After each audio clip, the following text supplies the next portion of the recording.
Dios bendiga en esta mañana. Padre Santo y Padre bueno, te bendecimos, Dios. Te glorificamos, Señor, y te damos toda honra y toda gloria por habernos permitido venir a tu santo templo. Padre, en esta hora vamos a comenzar la escuela bíblica. Bendice a los hermanos que ya están aquí presentes. Bendice a aquellos hermanos que vienen de camino y a aquellos que no podrán estar con nosotros. Bendícelos donde quiera se encuentren. Todo te lo pedimos en el nombre precioso de nuestro amado Salvador, Jesucristo. Gracias, Señor. Amén. Estamos en la lección número 15 del libro de El Discípulo. La lección se titula Justicia y Misericordia. Segunda de Samuel, capítulo 9.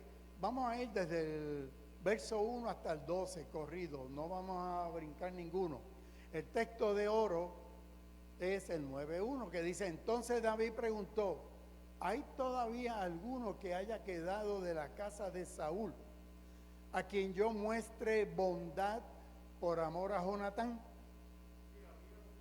Había uno. ¿Quién, Abraham? Mira a ver si te acuerdas. El hijo de Jonatán, ¿verdad? Ese mismo que era impedido. La pregunta es que hay que decir que yo muestre bondad. Primero, cuando estudiemos el texto, dice que yo muestre bondad. Más adelante, David va a decir que yo muestre misericordia. Es que bondad y misericordia es la misma palabra. En nombre de Dios. O sea, ya no es tanto porque David es buena gente, sino porque es en nombre de Dios. El objetivo es el siguiente: vamos a estudiar un poquito la justicia y la misericordia de Dios, que son unos atributos que Dios quiere que tú y que yo desarrollemos. El cristiano tiene que desarrollar justicia y misericordia, porque Dios es justo y Dios es misericordioso. Y siempre tenemos ese tipo de, como Dios es justo, pues si uno hace algo así, asado, pues por la justicia de Dios me toca tal cosa. Pero es que la misericordia de Dios es mayor que la justicia. ¿Qué ustedes creen? ¿Tú entiendes que la justicia es mayor? No. La misericordia, ¿estamos de acuerdo? La misericordia de Dios va por encima de la justicia de Dios, y no lo digo yo, lo dice la Escritura. Hermana Alma, Dios le bendiga, qué bueno verla. Así que entonces, eso lo vamos a estudiar y evaluar también cuando tenemos problemas, hermanos con diversidad funcional, de la que sea, física, espiritual, de la que sea, cuán preparada está la iglesia para trabajar. Ese es el segundo objetivo.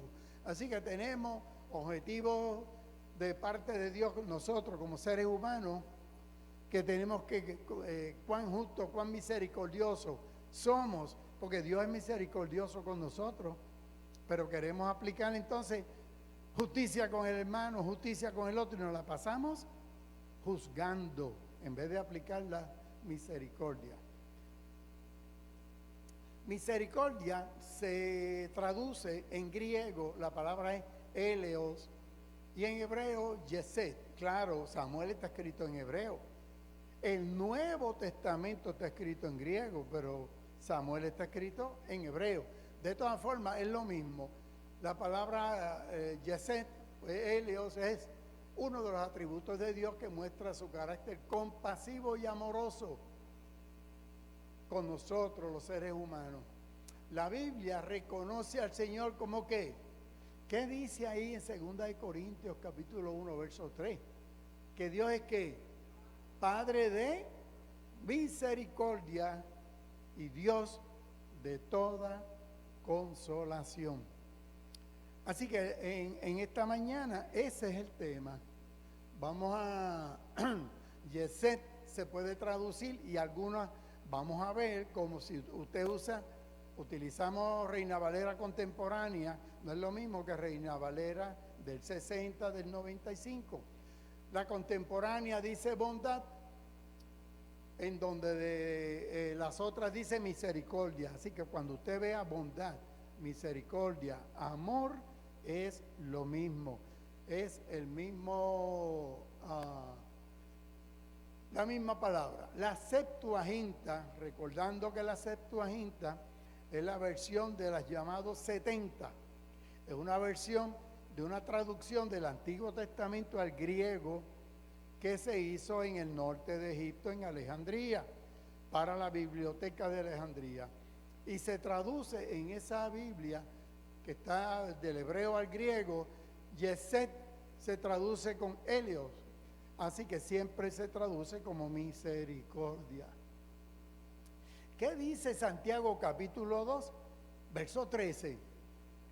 Ese es uno de los textos que yo me he aprendido y que más me gustan. Porque cuando empezamos en este debate, no, porque es que como Dios es justo, tiene que aplicar su justicia. ¿Qué dice ahí? Juicio sin misericordia se va a hacer ¿con quién? Con aquel que no haga misericordia.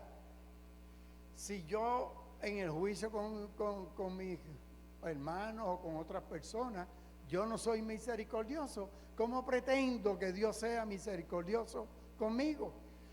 Dice que entonces, y ahí es que viene la cosa, el apóstol Santiago en esta carta dice, y la misericordia triunfa sobre el juicio. Y hay otro texto, pero no me acuerdo cuál es, que dice, ¿dónde se encontró la misericordia y la justicia de Dios? ¿En qué sitio? ¿Dónde? No, antes de Salomón, Abraham, antes de Salomón. Vete al Nuevo Testamento.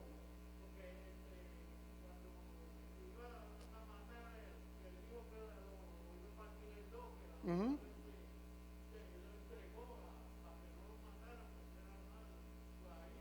Ah, ok, sí, cuando, que quién era el papá, quién era, digo, de quién era el hijo. Ese es el sabio Salomón cuando, que no quiso que la verdadera mamá no quería que dividieran el bebé. Pero ese no es, donde en el Nuevo Testamento la misericordia se cruza con la justicia y triunfa la misericordia. En la cruz de Cristo, en la cruz de Cristo. Si usted piensa, mira la cruz tiene un palo que sube y un patíbulo que cruza, transverso. El transverso es la justicia, el que sube hacia arriba es la misericordia. Hola, dime. Amén. Ok.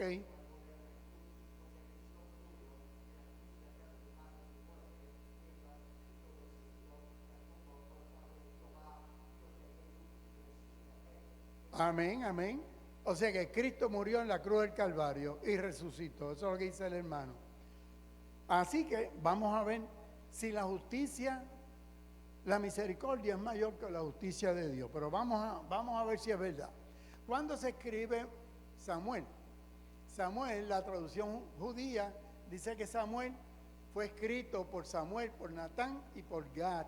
Adiós, tenemos 3 escritores aquí. ¿De dónde sacamos eso? Primera de Crónicas, el libro de las Crónicas, capítulo 29, verso 29, dice que los hechos del rey David, los primeros, los últimos, fueron escritos, están escritos ¿en dónde? En las crónicas de ¿quién? Del vidente Samuel, del profeta Natán y del vidente Gad. En otras palabras, por eso que entonces se explica que uno de los libros aquí de Samuel habla de la muerte de Samuel, pues como si estaba muerto va a escribir el libro. Es que en realidad son escritos, historias que vienen y en un momento dado un editor editó y le llamó, de hecho, primera y segunda de Samuel, en el principio era un solo rollo, un solo libro. Y entonces, cuando se traduce a los 70 al griego, ¿qué pasó? Que como el hebreo no tiene vocales, lo que tiene son consonantes, al traducir al griego salía demasiado grande, un rollo que era no manejable. y hubo que dividirlo en dos. Y al dividirlo en dos al griego, se unió a los libros de Reyes, hicieron los cuatro, lo que se llaman los libros de Basilea, del reino, 4 libros. Así que es para tener una idea, ¿verdad? Así que los libros de Samuel recibieron el nombre Primera y Segunda de Reyes, y lo que nosotros conocemos como Primera y Segunda era el Tercera y Cuarta de Reyes. San Jerónimo, el que traduce la primera Biblia al lenguaje del pueblo, por eso que se llama la Vulgata, del vulgo, lenguaje del pueblo, no es lenguaje vulgar, lenguaje del pueblo, que era el latín, pues la tradujo al latín. Y entonces utilizó ese tipo de, los acontecimientos de Primera y Segunda de Samuel se llevaron a cabo en los años estamos hablando, para que ustedes tengan una idea, 1000 años antes de Cristo. Por lo tanto, estamos estudiando en esta mañana algo que sucedió hace 3000 años atrás. Así que nos habla desde el nacimiento de Samuel en Primera de Samuel hasta las últimas palabras de David en Segunda de Samuel. Esto cubre alrededor de 135 años de historia. Primordialmente se enfocan en Samuel, en Saúl y en David. En estos tres son los personajes principales de Primera de Samuel y Segunda de Samuel. Recuerden que en original era un solo libro, que eso de Primera y Segunda fue que hubo que dividirlo cuando se tradujo al griego. Si ustedes van, hay un proyecto que se llama Bible Project, así mismo, pero lo hay en español, por eso lo puse allá arriba. En YouTube ustedes consiguen de los distintos libros de la Biblia y te hacen un recuento rápido con muchos dibujos y uno entiende. Y si tú miras aquí, Samuel tiene Primera de Samuel y Segunda de Samuel. Al principio del capítulo 1 al 7 nos habla recuerden que Samuel era profeta, pero fue el último de los ¿qué? El último de los jueces. Samuel es el último de los jueces. Si uno va al libro de los jueces, pues allí está Samuel. Pero entonces el pueblo pidió rey y ahí viene Saúl, que es el primer rey, que está en Primera de Samuel, capítulo 8 al 31. Ven la subida y la caída, estos arcos. David aparece en Primera de Samuel y termina allá en Segunda de Samuel. Así que son los 3 personajes principales. Así que esta historia comienza más o menos en el 1100 antes de Jesucristo, cuando nace Samuel en el periodo de los jueces. Las ciudades principales que se nos van a encontrar aquí son en esta parte montañosa, son Silo, que es la residencia de Elí, el sacerdote. Ustedes se acuerdan cuando Samuel oía que lo llamaban y él iba donde Elí, ¿por qué me llama? Y él decía, yo no te estoy llamando. Y le dijo, cuando la próxima vez que oiga, dice, habla Señor, que tu siervo escucha. Ese es el sacerdote Elí. Ramá, el pueblo de origen de Samuel, Gabaa, los cuarteles de Saúl, Belén, donde nace David, Hebrón, la capital de David, cuando es gobernante en Judá, y Jerusalén, la definitiva ciudad de David. Silo quiere decir lugar de descanso, porque allí de hecho estaba el arca. Aquí tenemos más o menos, para que tengan una idea, el mar muerto, que en realidad, recuerden que no es un mar, el mar muerto en realidad es un lago de agua salada. Galilea, el mar de la Galilea o Tiberíades en realidad es un lago de agua dulce y este es un lago de agua salada. Allí tenemos Ramá, Mizpa, Silo, todas esas ciudades bellas. Primera de Samuel en el 1:20 dice que Ana quedó embarazada. Ustedes recuerdan que ella pidió no salir encinta y la otra esposa de su marido se burlaba. Penina era, no me acuerdo, algo así. Penina es una pejita, Penina, esa misma. Entonces, Ahí yo se lo pedí al Señor, le puso el nombre, porque Samuel significa o pedido a Dios, o Dios ha oído. Shama, recuerden el Shema, oye Israel, que estudiábamos hace 2 semanas atrás. Oye, escucha con atención. Así que Samuel tiene esas dos pedidos a Dios, como su mamá lo pidió, Ana, o Dios ha oído. Hoy vamos a estudiar entonces la bondad de David hacia Mefiboset. Ese mismo, ¿te acordaste ahora? ¿Ah? El hermano Abraham se acordó ahora que es Mefiboset. Dice, pero es importante ir primero a 2 de Samuel, no al 9, sino al 4, capítulo 4, verso 4, que dice que Jonatán, hijo de Saúl, tenía un hijo que estaba lisiado, que se llamaba Mefiboset. Y entonces rápido explica por qué está lisiado. Dice que cuando llegó a Jezreel la noticia de que Saúl y Jonatán habían muerto, los filisteos lo habían matado, Mefiboset tenía 5 añitos, la nodriza sale corriendo y se le cae el muchachito y se lastima las piernitas. Y en aquel tiempo pues no había la ciencia ortopédica que tenemos hoy en día. El asunto es que queda lisiado. Mefiboset tiene 2 nombres. El nombre significa, porque hoy tú y yo somos Mefiboset.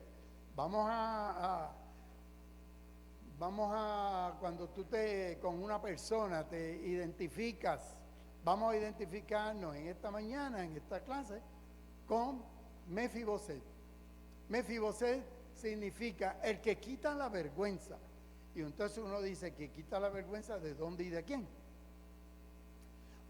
Al ver la segunda connotación que tiene este nombre, entendemos, y es destructor de la imagen o destructor de imágenes, es decir, de Baal.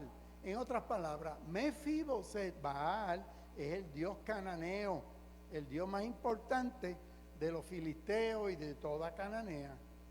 Por lo tanto, Mefiboset significa el que destruye a Baal, el que destruye las imágenes. Entonces, tú y yo, ¿tenemos Baales?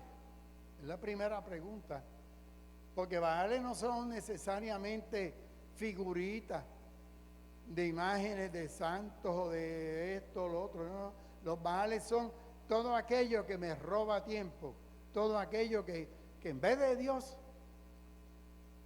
es mi economía, mis hijos, mi mujer, mi marido, mi trabajo, cualquier cosa de esa puede ser nuestro Baal, algo que va por encima de Dios.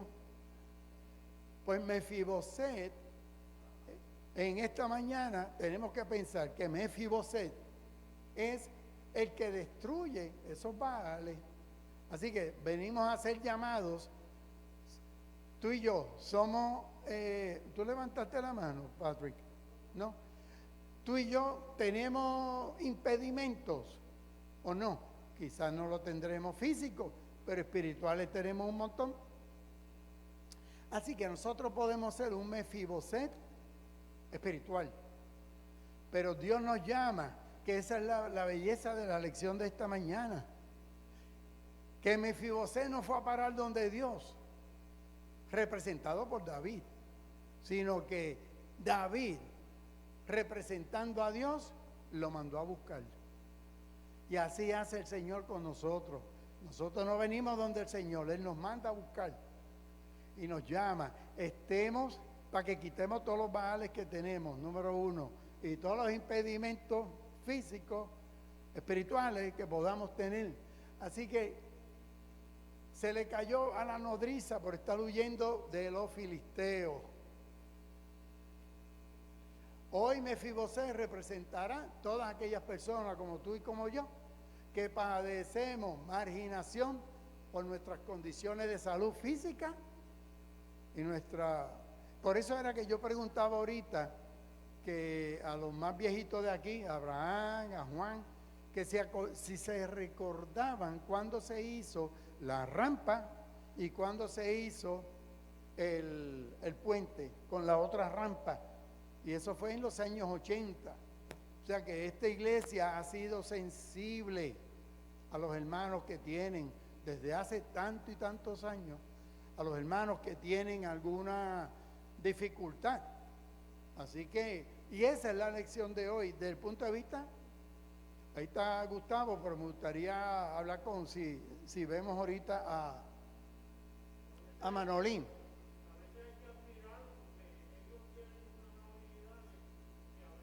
Claro, claro, eso es así.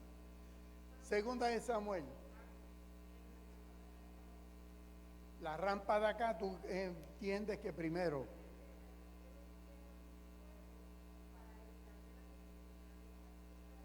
Ah, ok.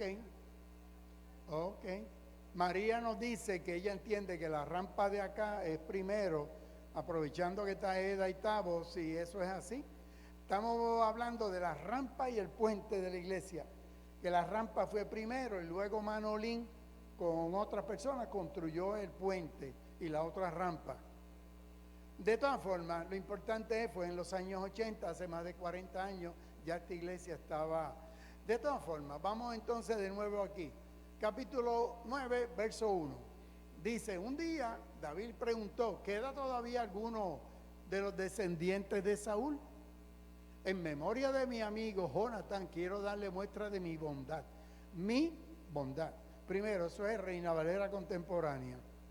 Si nos vamos a Reina Valera del 60, dice, ¿ha quedado alguno de la casa de Saúl que haga yo misericordia? Por eso empezamos definiendo qué era la palabra Yeset, se traduce como bondad o como misericordia. Por eso no pelee cuando usted vea alguna versión de la Biblia que no le gusta porque no le suena al texto como usted se lo aprendió de chiquito. Es que las palabras, el hebreo, igual que el griego, especialmente el griego, tiene un montón de connotación cada palabra. Así que la misericordia. Lo interesante aquí es que David dice que hay algunos de la casa de Saúl. Y entonces dice que yo, David, haga misericordia. Espero que siempre te muestres misericordioso con mí. Y entonces ahí nos vamos a 1 Samuel 20:15. 1 Samuel 20:15 se narra un episodio donde Jonatán y David hacen un pacto. Jonatán le ha salvado la vida varias veces a David. Cada vez que Saúl, su papá, el papá de Jonatán, quería matar a David, Jonatán le decía a David, mira, va a pasar esto. Y él huía y se salvaba. Por lo tanto, pero Jonatán sabía que a la larga Saúl iba a caer, David iba a ser rey. Y le dice, cuando tú recuérdate de mi familia. Por eso él le dice, espero que siempre te muestres misericordioso con mi familia. Y cuando el Señor haya eliminado a cada uno de tus enemigos, entre ellos a mi papá Saúl, no permitas que el nombre de tu amigo Jonatán sea borrado de tu casa. Así que, 1 Samuel, capítulo 20, le da luz al texto que estamos estudiando del capítulo 9 de 2 Samuel. ¿Hay alguien todavía que haya quedado de la casa de Saúl? Aquí estamos buscando los herederos legítimos al trono. David, ¿cuál era la cultura? ¿Qué hacían los reyes cuando alguien se trepaba en el trono? Hacía limpieza, mataba a todos los posibles candidatos para que no fueran. Entonces, imagínate David decir, ¿queda alguno? Si tú hubieras sido Mefiboset. Por eso, ¿sabe que Mefiboset se fue lo más lejos posible? Donde estaba viviendo Mefiboset es lo que hoy conocemos como las alturas de Golán.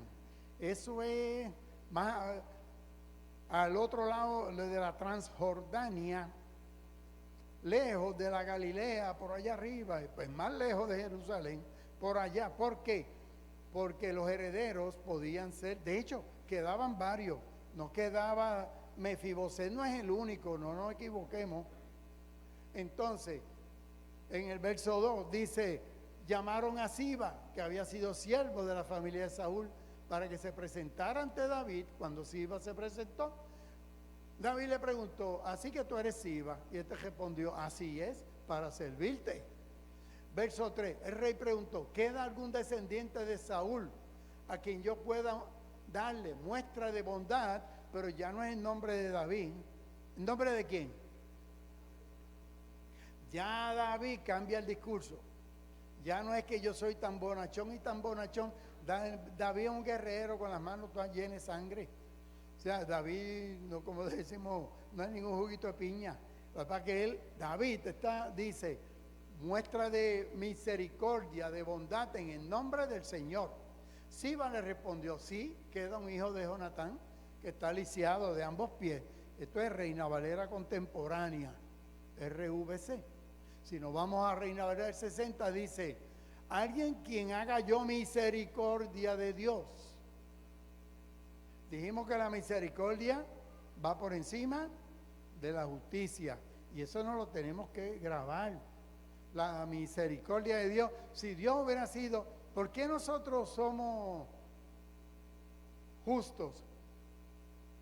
Porque Dios nos justificó en Cristo. ¿Por qué somos santos? ¿Alguno es santo? Porque somos santificados por Cristo. O sea, que de eso es que se trata la justicia. Dios es el que nos hace justos por medio de Cristo. Así que Siba respondió, sí, queda un hijo de Jonatán que está lisiado de los pies, versos 7 y el 8. David y Jonatán se habían hecho un juramento, que es el juramento que leímos ahorita. Delante del Señor, el rey perdonó a Mefiboset, el que era hijo de Jonatán y nieto de Saúl. Verso 8. Pero entregó, ¿de qué estamos leyendo aquí? Fíjate que esto es segunda de Samuel. Ustedes dirán, pero ven acá, me brincaste unos textos ahí. Estamos en segunda de Samuel, capítulo 9. Pero la pregunta mía es, ¿Mefiboset era el único descendiente de Saúl que quedaba? Pues no. Y ahí tenemos la contestación. De hecho, hay otro Mefiboset, son dos, cuando usted busca, uno, Mefiboset, el hijo de Jonatán. Dos, hay un Mefiboset, hijo de Saúl, por lo tanto, tío de este. En el capítulo 21 de 2 Samuel, lo que nos dice es que David y Jonatán se habían hecho un juramento delante del Señor.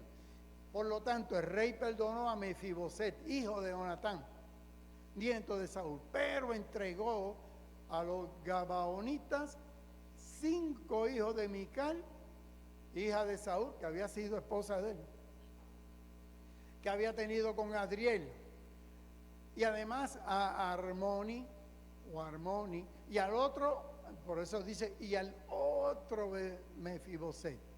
Para que estemos claros, hay 2 Mefiboset, que eran los 2 hijos de Saúl que había tenido con Rispa, hija de Ayá. En otras palabras, la pregunta es, ¿había Mefiboset el hijo de Jonatán? ¿Era el único? No, no es el único descendiente de Saúl.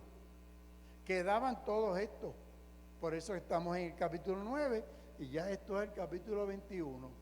Entonces, verso 4, el rey preguntó, ¿dónde está?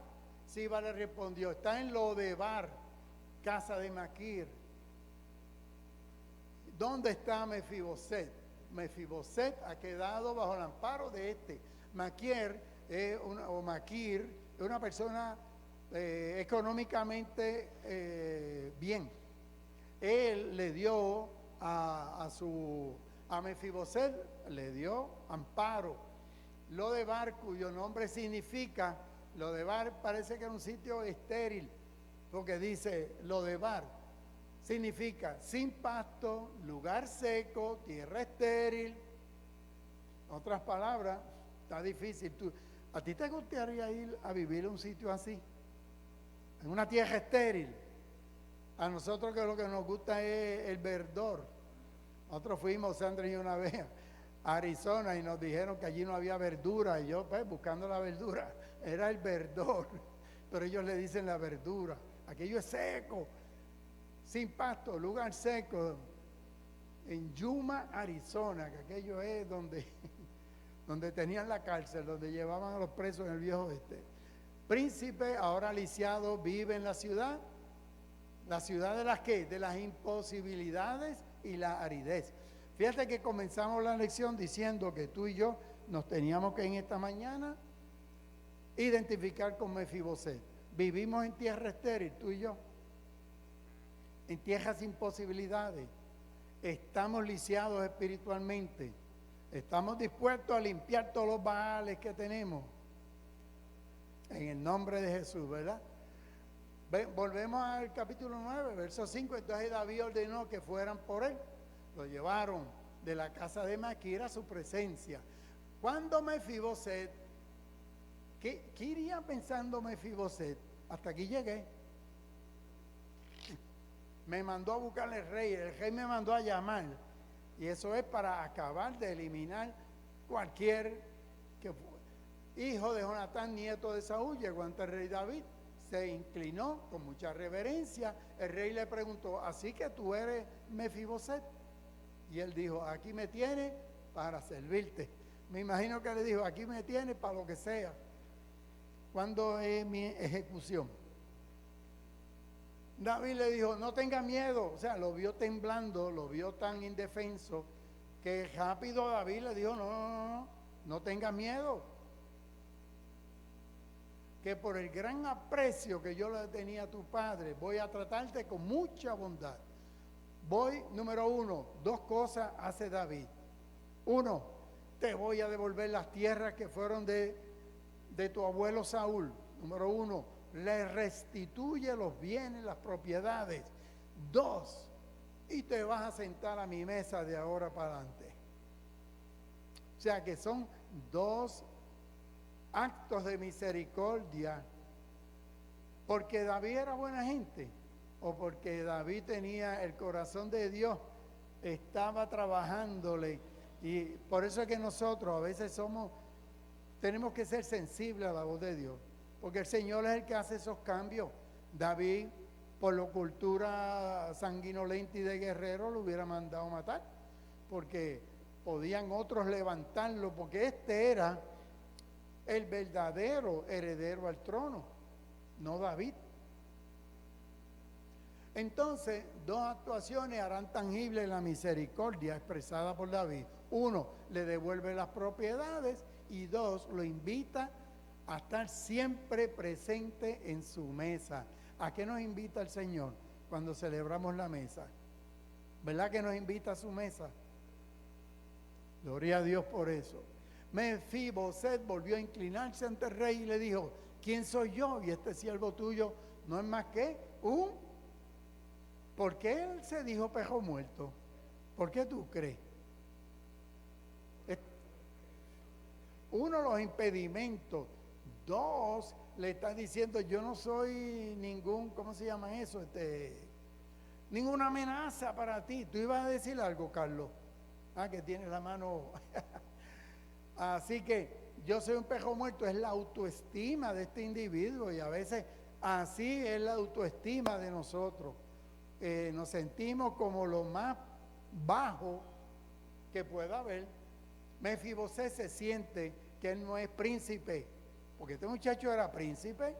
Este muchacho es el verdadero heredero del reino de Israel, nieto de Saúl, hijo del príncipe Jonatán, y él se siente como un pejo muerto que vive en una tierra estéril, lo más lejos posible de David.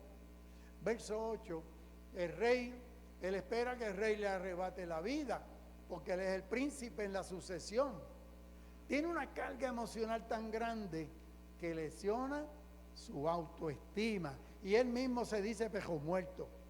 Y a veces cuando las personas están deprimidas, así se sienten, la autoestima por el suelo, y nos conlleva a esto. Entonces, el rey llamó a Siba y le dijo, hoy le he devuelto al hijo de tu señor todas las posesiones de Saúl y de tu familia. Entonces le dice David a Siba, tú, tus hijos, tus sirvientes, porque Siba tenía sirvientes, se van a encargar de esas tierras, de los frutos, para que no le falte comida a Mefiboset. En otras palabras, porque Mefiboset tenía un hijo. En otras palabras, a la familia. Y le dice, el hijo de tu señor, aunque él tiene un lugar en mi mesa y comerá conmigo. Silva, que tenía, mira qué revolú, 15 hijos y 20 sirvientes. Un batallón de gente se iban a trabajar la tierra y a comer de allí. Verso 11, le respondió el rey, yo cumpliré fielmente todo lo que el Señor mi rey me ha dicho. Por su parte, el rey David reiteró que Mefiboset comería con él como si fuera uno de sus hijos. Y Mefiboset tenía un hijo pequeño que se llamaba Micaía, y toda la familia de Siba estaba al servicio de Mefiboset. Y como Mefiboset estaba lisiado de ambos pies, vivía en Jerusalén y siempre comiendo de la mesa del rey. Le levantó la autoestima, imagínate, lo pusieron bien traumatizado. En este episodio, la mesa de David simboliza un lugar de ¿qué? Solidaridad y restauración. Eso es lo que significa para nosotros cuando participamos de la mesa del Señor. Es una mesa abierta, inclusiva, sanadora, terapéutica. Con este gesto David cumplió su pacto. ¿Verdad que Dios es un Dios de pacto? ¿Tú lo crees de verdad que Dios es un Dios de pacto? Gloria al Rey. Pues si Dios es un Dios de pacto, Jonatán, que es un siervo, es un hombre de pacto. Le había hecho un pacto con Jonatán. Tú me cuidas, yo te cuido. Y cuidaré de tu familia. Y aquí lo está cumpliendo. Por medio de Cristo Jesús, Dios muestra su misericordia y su justicia. Recuerden que la misericordia de Dios va por encima de la justicia. Para con nosotros, afirmando un pacto indisoluble, que no se puede romper, que nos invita a su sagrada mesa. En síntesis, el encuentro con el Dios que se revela en Cristo Jesús como misericordia hace de este atributo divino un asunto humano. ¿Qué quiere decir esto? En otras palabras, si a través de Cristo el Señor mostró su misericordia, pues nosotros como seres humanos, ¿qué tenemos que hacer?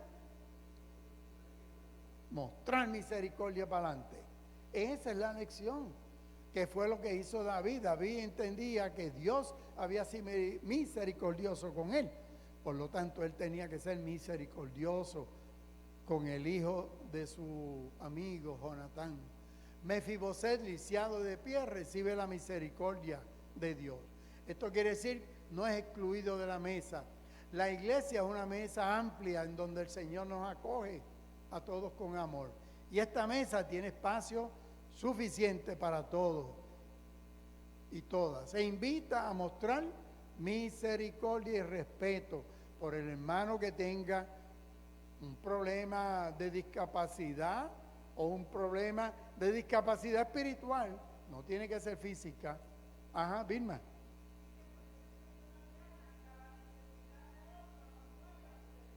Amén. En otras palabras, que tenemos que estar atentos a la necesidad de los otros. No es para mí, para mí, para mí y para más nadie.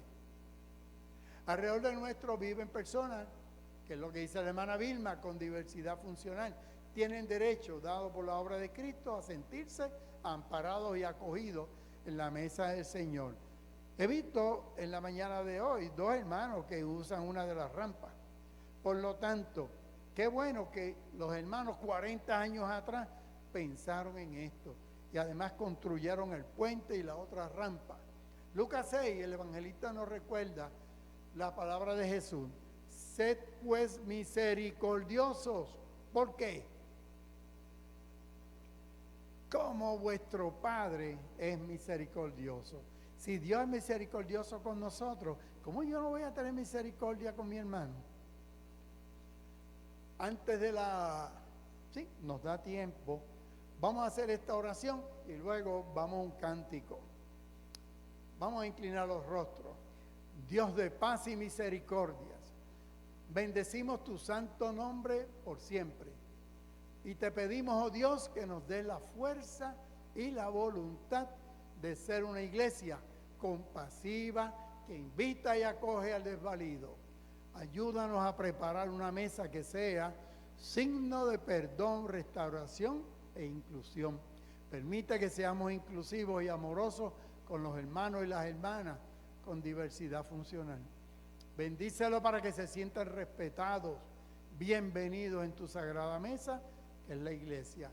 En Cristo Jesús oramos. Amén y amén. Esta es la semana que viene, Isaías capítulo 9, y vamos entonces, si la hermana Eni, el rey te mandó a llamar. Así se titula esta alabanza.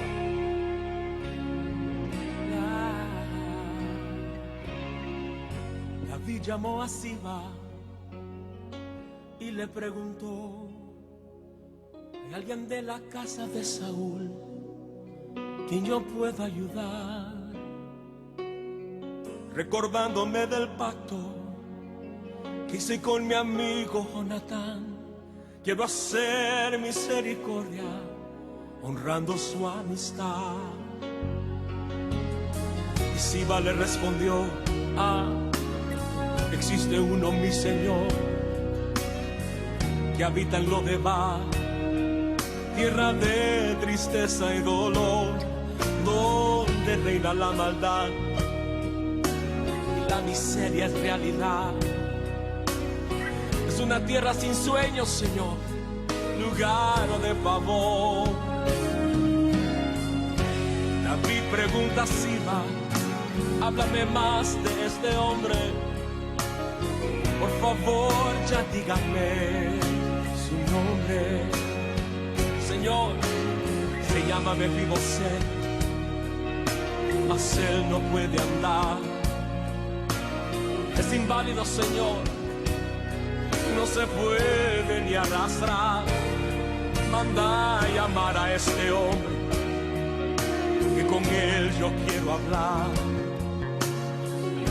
Dile a Mefibosé que el rey lo mandó a llamar. Y mirándole a los ojos le dijo estas palabras: lo que era tuyo te devolveré, voy a restituir lo que la vida te robó.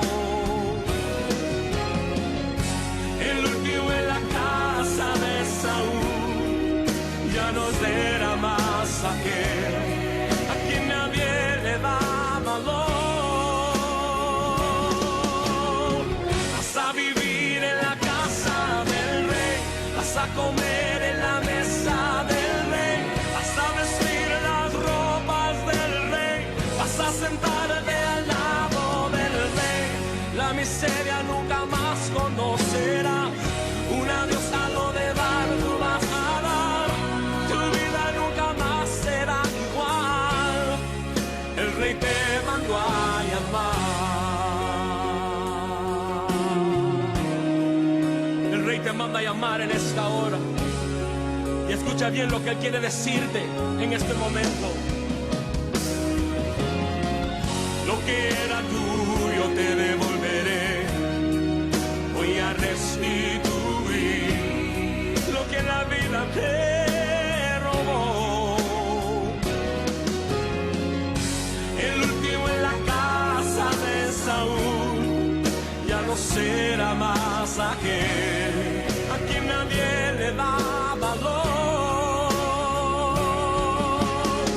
Vas a vivir en la casa del rey, vas a comer en la mesa del rey, vas a vestir las ropas del rey, vas a sentarte al lado del rey. La miseria nunca más conocerás, un adiós a lo de dar tú vas a dar, tu vida nunca más será igual. El rey te mandó a llamar. Escucha bien lo que te digo, el rey te mandó a llamar. Todo lo que el enemigo te robó hoy, él te lo devuelve al 100 por 1. el Rey te mandó a llamar.